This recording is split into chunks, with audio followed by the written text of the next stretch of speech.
হয়, কিন্তু কোন আমল করলে তার পরিণতি কি হবে পরকালে এই শিক্ষা অন্য কোনো বিদ্যালয়ে দেওয়া হয় না, প্রাইমারি স্কুলেও দেওয়া হয় না, হাই স্কুলেও দেওয়া হয় না, কলেজেও দেওয়া হয় না, কোনো ইউনিভার্সিটিতেও দেওয়া হয় না, এবং কোনো বড় আন্তর্জাতিক মানের ইউনিভার্সিটিতেও দেওয়া হয় না, কেমব্রিজেও দেওয়া হয় না।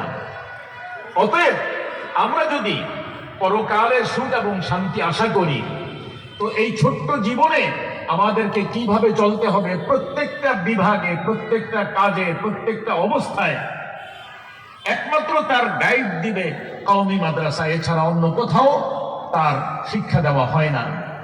এই জন্য দেখা যায় গত 54 বছর পর্যন্ত, খেয়াল করবেন, অন্য অন্য অনেক বিদ্যালয়ের মধ্যে মারামারি, খুনাখুনি, হত্যা বহুত হয়েছে, একমাত্র কওমি মাদ্রাসার মধ্যে এগুলি আপনারা পাবেন না।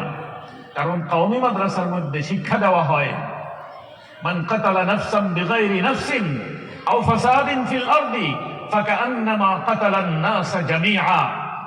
যদি কেউ একজন নিরপরাধ মানুষকে হত্যা করে, সে কেমন যেন সারা দুনিয়ার মানুষকে হত্যা করে দিল। আমাদের দেশে হত্যার বিচার নাই, এই জন্য হত্যা বেড়ে যায়।